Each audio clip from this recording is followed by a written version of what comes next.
Good morning. Good morning. How's everybody this wonderful morning? Good. Well, I'll tell you, interesting topic, you know. One of the things that's really important to do when you're going to give a talk is to search for a way to open. And I tell you, it didn't matter what I did, I could not find a way to open until Reverend Nadine introduced me to Brandy. And she was talking about the wonder of all of this snow and how beautiful it was. I immediately knew she wasn't from here, and I immediately knew she hasn't been here very long. And I was thinking that, well, she's saying yes to life. What am I saying? I'm not saying yes to life because I'm not happy about what's going on around me, over which I have no control. Have you noticed that? Neither do you, yeah. And I realize that part of what we're talking about today to say yes to life is that you do not have to particularly like what's happening. However, when you say yes to it, then it gives you a different kind of a place to start from with your energy for the day, rather than going, oh no, not again, and saying no to life. And it's a great offshoot for something I'm going to read to you in a minute by a psychologist who studied the Buddhist way and what the Buddhists have to say about saying yes to life. But I had an opportunity to practice this on Friday. I was at this exciting and stimulating all-day conference in Red Deer. And just to give you a little bit of a background on the conference, it was put on by the professional accounting bodies of Canada, who or the educational branch, who then have this seminar, invite all of the academics from all of the universities and colleges in Alberta to come and get updated on what's happening in the world of accounting. So you can imagine how exciting that was. Sitting there with all these great folks, wonderful time actually, nice people and everything. And I was a little bit into resistance, and I was looking over the program, and oh my God, here's this guy coming up to speak. And he's going to be coming up, and he is the Assistant Regional Director of the Audit Division of Revenue Canada for Southern Alberta, which, you know, is tax and stuff, just got me stimulated. My heart, I could hardly hold it back. I was whipped into such a lather and a frenzy. But I decided, no, I'm going to get by this, because I'm going to be talking about saying yes to life. So let's really just try that out. So I said, yes. Okay, I'm going to be there for this one. Yes, I'm getting out of that. I'm going to be there. And I've got to tell you something. That guy was one of the most interesting and informative speakers in that area that I have ever seen in my entire lifetime. And I was actually quite impressed and enjoyed it. And then after, I had to check to see whether that was just me or somebody had stepped into my body or not. But it was me. So I had said yes to life. And that's one of the things, you see, we got to understand that in one way we're always saying yes to life, but we got to ask ourselves is what is it that we're saying yes to, and what kind of energy do we have around that? Or are we saying no and getting into resistance emotionally and shutting down? You see, when we say yes to life, we got to work with acceptance, conviction, and faith. Those are the three key elements. Knowing that it doesn't matter what's happening to us around out here, if we say yes to it, good, bad, or indifferent, it doesn't mean we have to like it, but that gives us a different way of moving through it, moving forward, or moving with it. Depends on the situation. But as soon as we put up our resistance, then we tie it and bind it to us, saying, oh, I want more, give me more. I need more of that pain and aggravation. I need more people like that in my life just to get me excited. Oh, thank you, God. No, that's what we're really saying when we put out resistance, that we want more, because we're holding on to that. If we say yes, we can begin to move through that and experience it differently. That doesn't mean we have to like any of it. However, it does facilitate giving us a different idea and a different perception. So he talks about it, and this comes from the Buddhist teachings. A guy wrote this book called Developing a Buddha Brain, One Simple Practice at a Time. And it's called saying yes. And the way he explained, he says it's like improv comedy. Their son was taking courses on that, and they went to see him. And in improv comedy, the key element is you always say yes to whatever the person is saying. Doesn't matter what it is. And then you take it wherever you want. And so he gave an example about a lady that went into the doctor, and the doctor said, well, I've got a child with 2 heads. How can that happen? And then you look at it and say, well, you know, 2 heads are better than 1. And you just keep going like that, saying yes to the situation. Yes to it. And then if it's not desirable, we can move through it. So he goes on to talk about this. Real life is like improv. The script's always changing, and saying yes keeps you in the flow. Pulls for creativity and makes it more fun. Sometimes we need fun on some of those things, like yes to this. Oh, good. There's so many things I can do. Saying yes to some part of life, to a condition or situation, to a relationship, to your history or personality, or to something happening inside your own mind does not necessarily mean that you like it. Say yes to pain, to sorrow, to things that aren't going well for you or others. Your yes means that you accept the facts as they are. And you are not resisting them emotionally, even if you're trying with all your might to change them. This will usually bring some peace and help any actions that you take be more effective. He goes on, say yes to all the parts of the people in your life. Oh, all those lovely people. To adopt a method from, he calls Thich Nhat Hanh, the Buddhist monk. Breathe in, feel something positive. Breathe out, saying yes.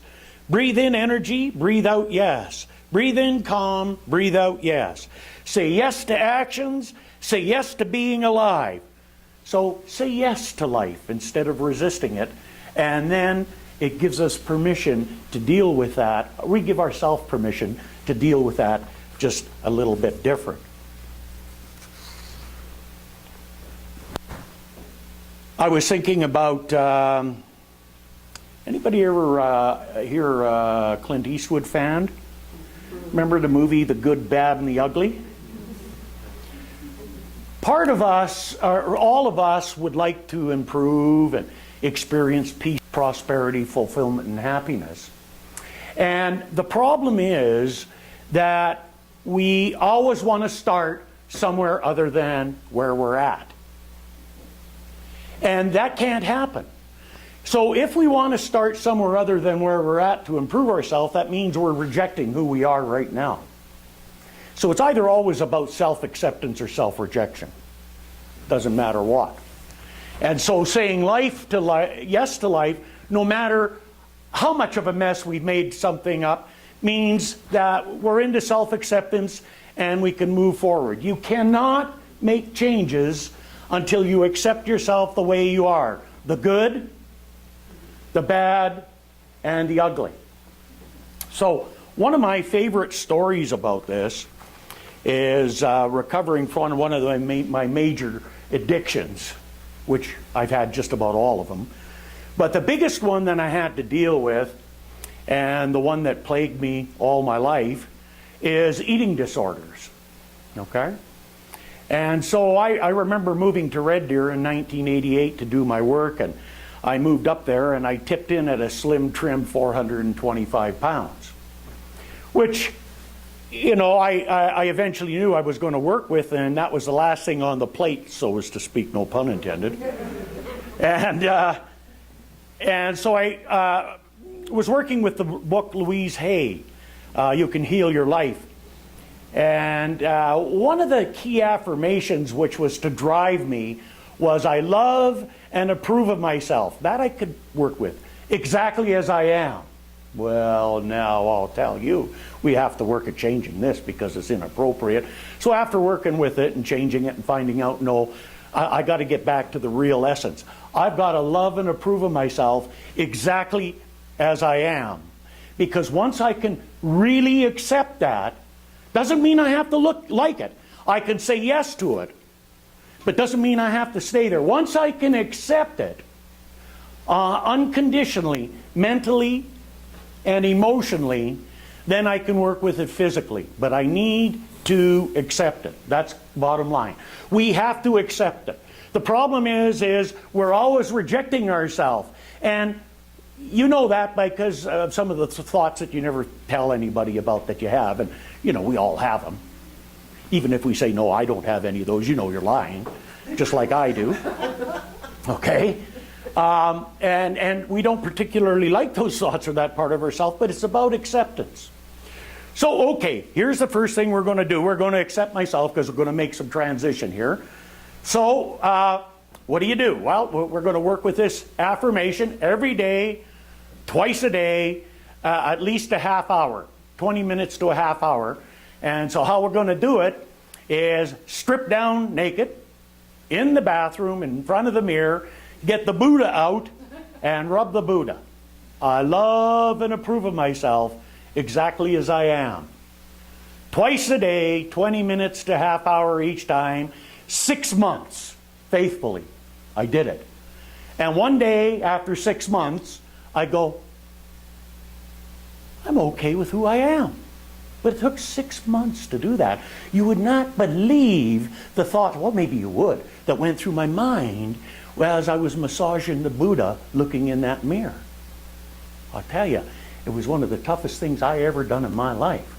And I didn't even have to tell anybody because I was at home by myself with a locked door. Nobody knew. Just me in the mirror. And whoever else might be listening to this. Okay? But after a period of time of saying yes and getting into self-acceptance, then things began to move and I got into the right program and attracted the right people. And over a period of time, things went the right way. So people say, well, how long have you been working on this? I've been working on it consciously for 20 some odd years. Oh my God, I don't have that much time. Well, what are you going to be doing with your life if you don't? You know? I'm not working on it because there's an end. I keep working on it because I want to be in that position. And I get a little bit of a bump and get derailed every now and again or get whacked. Like last year I was in the hospital and whoosh, the weight went down, finally got fixed, and I could eat again and whoosh, whoa, got some friends back. So I've got to deal with that too, you know. But it's just saying yes to life. And that's the key. Now there's some real subtle things. There's one thing that's really important about this idea about saying yes to life. And I was doing with some conversations with somebody over the last week that just kind of really tied nice. Because they're about to make some major decisions in their life. And everybody's going to say, oh, he's going to talk about me. Yeah, well, yeah, I am. And that's good. That's good to be in that position. However, here's a qualifier. The decisions have to be made for self first. It has to be made for self first. And then you deal with your care and consideration for those that are around you that will be impacted by your decision. Because if you start taking in the care and well-being of others around you first, before you look after yourself, then you're going to make a mess of everything one way or another, or it just isn't going to work out nice and smooth. However, when you're on that spiritual path, so you're stepping outside of ego this way, and you take care of yourself first, then you've got somebody that's integrated within themselves that is able to step out and deal with all those around them that are impacted or affected by that decision.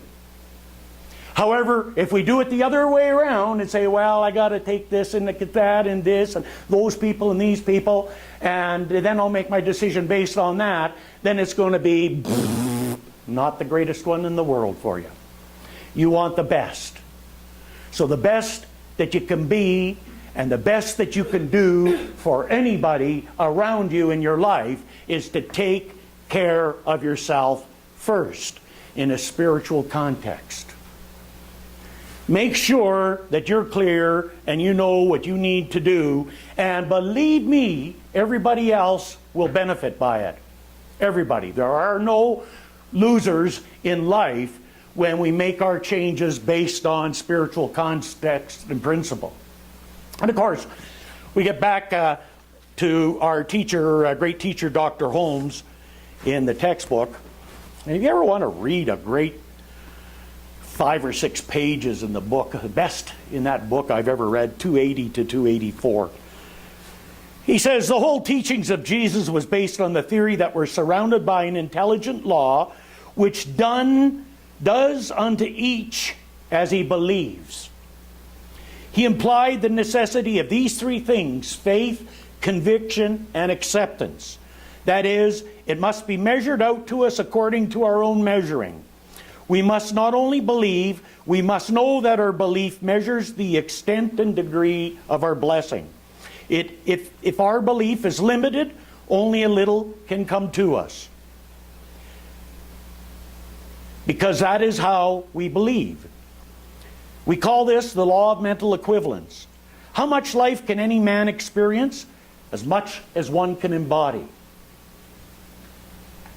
There is nothing fatalistic about this. We are so constituted that we can continuously increase our embodiment. We grow in grace, as it were. We grow in power, and theoretically there should be no limit to that growth. But right today, we can expect to demonstrate or have our prayers answered according to our belief and the embodiment of that belief. And so when we work with that, then things will be coming to us for us to experience. Which brings another really important point.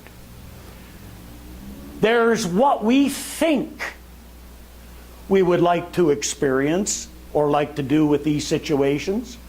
And then there's what we end up doing if we go from a higher place and follow that inner guidance. Because lots of times what I wanted to do wasn't what I ended up doing, because what I ended up doing pulled me so much at a soul level that I didn't get to do what I wanted to do. Getting to do what I wanted to do is really kind of more of an ego thing. There's lots of things I want to do that I never got to do, but there's some things when I turned it over that I got to do that I would have never done, which were way better for me and an experience in learning than if I'd done some of the things I wanted to do. So the idea is to try and mesh these two. You got to watch for the ego, because we have to operate at the physical level to do our planning and to move forward and to set our goals, to navigate our way through life. However, we need to allow that to be directed at a spiritual basis, at a spiritual level, knowing that the soul is here to learn and to grow. And that may be a different agenda than what I have, which is basically my life. Every time I had something on the plate, the Spirit yanked me away over here, and I'm going, oh, well, okay, I guess so, and I step into that, and it just continues to happen that way. So that's the really important thing to know, is that you really don't have to know what it is that you're going to do or where you're going to end up. When I was in a motorcycle gang, if you'd have told me I'd have been a college professor, I'd have thought that you'd have been a liar. I wouldn't have believed it. And if you'd have told me I'd end up being a preacher full-time in a church, I wouldn't have believed it. In fact, I wouldn't have believed anything I become or anything I'd done had you told me. Because none of it was on the agenda when I started this thing called life. But by saying yes to life and fully participating, as Teddy Roosevelt says, where you are with what you have and what you can now, guaranteed that is going to lead you to some of the most exquisite experiences that you could possibly ever imagine. Do I know what it is for you? No. Do I know what it is for me? No. Do I know what's coming next? No. But what do we do?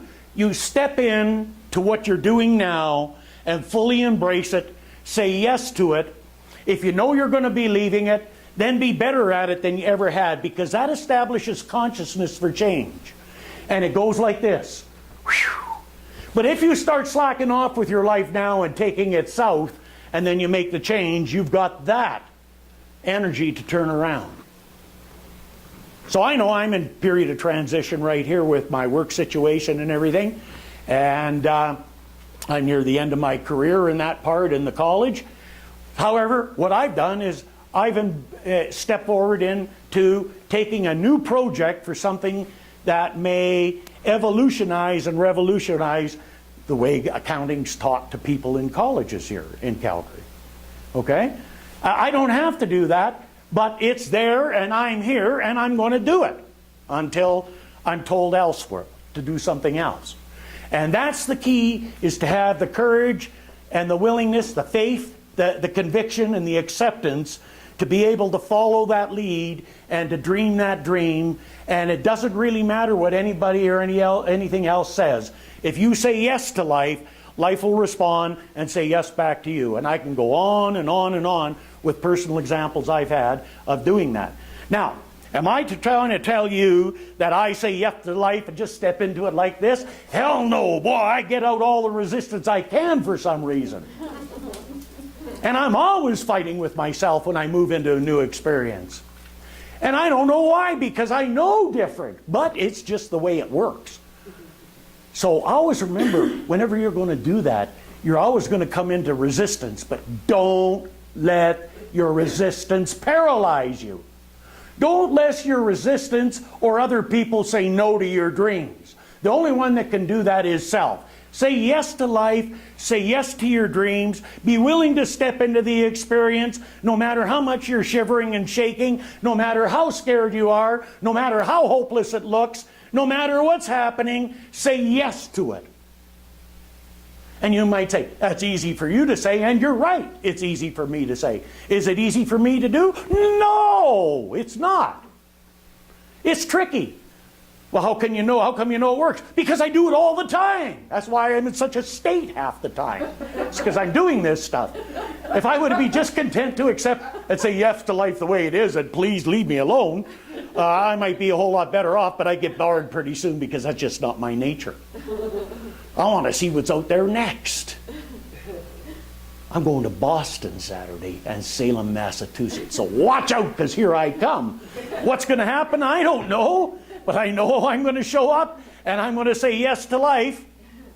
Last time I went on a trip and said yes to life, I ended up in an Italian hospital taking an emergency flight home back to Calgary for 24 days in the foothills. Yes to life, but not what I expected. Learned a lot. And when you say yes to life, that's when the learning begins. That's when the way becomes clear. That's when it's easier to see what the road is. Jesus put it real clearly here. I think I got a little quote from him in here somewhere, hopefully. I guess, oh, there it is. Can't find my quotes. And you know, if it was this easy, everybody would do it. So Jesus said, enter ye at the strait gate. So he said, wide is the gate, and broad is the way that leads to destruction. And many a person is on that path. He doesn't mean that that's destruction and it's over. He means that we're missing the point. We're on the path and we're allowing the physical world to dictate our well-being and the quality of our life. Then he goes on, he says, because the strait is the gate and narrow is the way which leadeth unto life, and few find it. Because few people are willing to turn it over and take the spiritual path and trust in that and have the faith in that and have the conviction in that. And even though it's worked for me time and time and time again, unfortunately I'm a human being in a human experience, and sometimes I forget real easy. And I still have to go through that process of change inside and that turmoil. So it happens to all of us. And we question ourselves and we doubt ourselves, and sometimes we just throw up our hands and say, I don't know what to do. That's the best place to be in when you don't know what to do, because we call that I surrender. And when you surrender, that creates that opening where you can say yes to life. So I know for you, as I know for myself, that this is an incredibly interesting journey that we're on, and we're all here because we're going to take the narrow way on the path and take the spiritual way. And then as we do that, we reap the rewards and riches as we go along. And it comes to us in many forms because you know what? We're worthy of the very best in life, and we lovingly accept this now, and so it is. Woo!